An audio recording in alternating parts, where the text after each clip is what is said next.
Hey guys, this is Frozen Things Studios here, and welcome to part 7 of the Frozen Awards 2024 Best Short Film.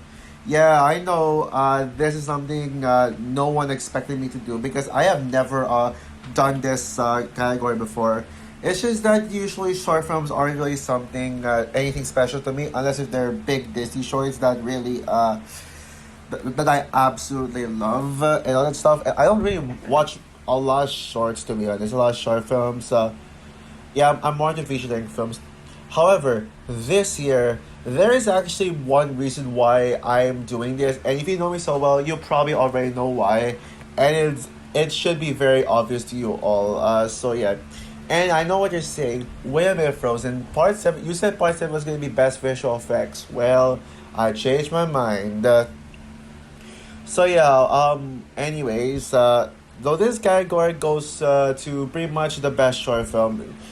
Yeah, these films are pretty distant from best, but like the best movies in my mind, especially feature length, theatrical or streaming films. It's hard for me to compare them. Is when it comes to like the rankings and all that stuff. Or I can say, oh, this short film is better than this feature length film. I can say that, but it's easy for me to say that. But like making a list and knowing where to put to rank them is hard. So yeah, without further ado, here are the nominees for Best Short Film.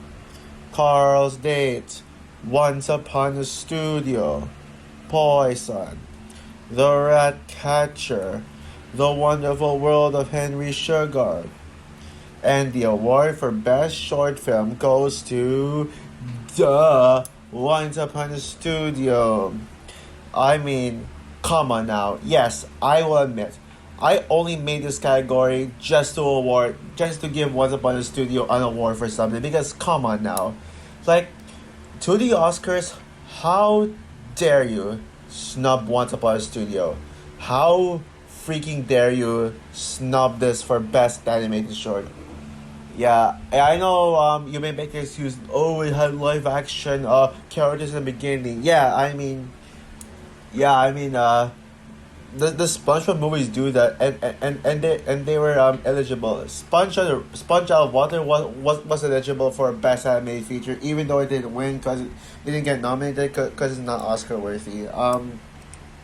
So if Sponge Out of Water was eligible for the best animated feature list, why can't Once Upon a Studio be eligible and get nominated? I mean, the live action character humans they were only there for 1 second, and yeah, I feel bad for Disney this year. I mean, first people just decided to hate on Wish for no reason, and now they're just and now they just robbed Once Upon a Studio. I mean, no one is talking about this anymore. Like I don't hear anyone talking about this. Like it was talked about. I'm glad that this was positively received, but it's not getting recognition anymore. It's like people have already forgotten about this. But yeah, I'm here. Yeah, that's what my awards is here for, to give recognition to something the things that the Oscars wouldn't recognize. Even though sometimes I would award the movies where in categories where the Oscars do actually recognize, that does happen, but yet, yeah, Once Upon a Studio freaking rules, man. This is the greatest short of all time.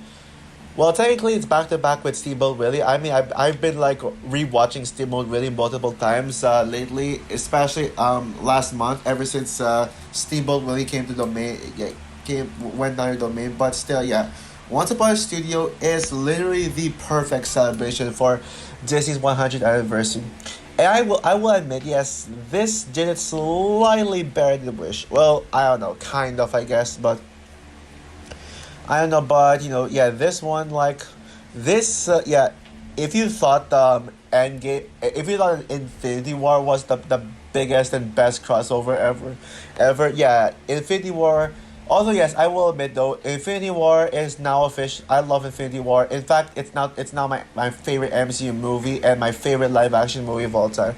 Tied with Endgame, but I'm more I mean, I'm giving the edge to Infinity War, but yeah, if you thought Infinity War was the biggest crossover, well, Infinity War, you better hold your beer, because Once Upon a Studio is the single greatest crossover event you'll ever see. Yeah, this is the event of 2023. Yeah, Wish may be the best movie of the year, but this is the event of 2023. Like the on screen event. I mean, what's not to love about every single Disney character coming together, like causing chaos around the studio and around the studio? I mean, and it's not just the more well known ones. I mean, even some of the lesser known Disney movie, like Disney characters from some of the more forgotten Disney movies, or some of the more forgotten Disney characters are in this. Yeah, Disney knows how to balance these characters.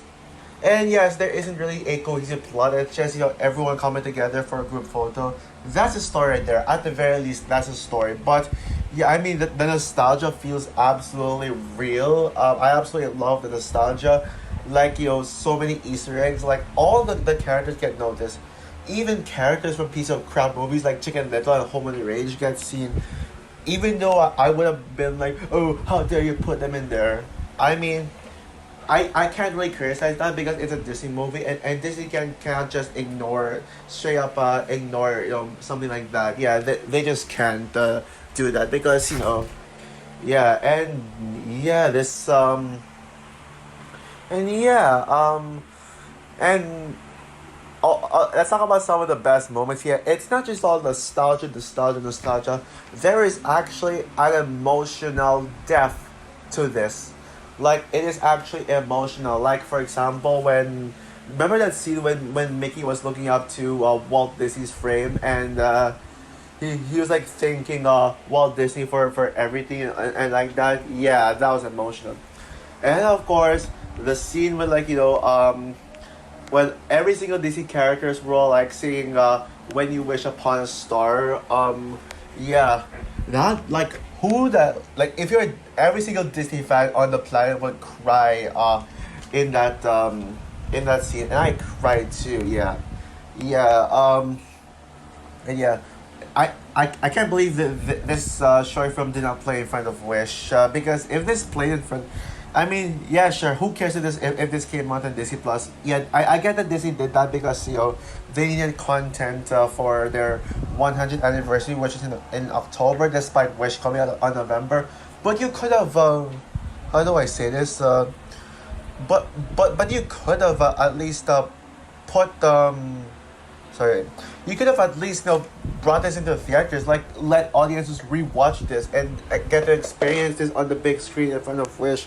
Why didn't they think of that? But yeah, anyways, yeah, this short film 1,000,000% deserves an award for truly honoring Disney's legacy, for honoring the works that Walt Disney has done, and showing how Disney has constantly evolved. Yeah, say what you want about their live action remakes, they do sort of deserve the hate, but hating on their animated films, especially the 3D ones, I'm just sick of it. Yeah, people need to stop hating on Disney animation.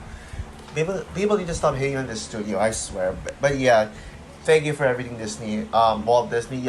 Walt Disney is the goat of all goats. Like the biggest goat in Hollywood history. Yeah, no one who works in Hollywood, no famous person is better than Walt Disney. And I mean, not even my celebrity crushes can beat Walt Disney as the single greatest person in Hollywood. Not even Steven Spielberg, Christopher Nolan, or some of the great directors can match the levels of Walt Disney himself. And this is just honoring.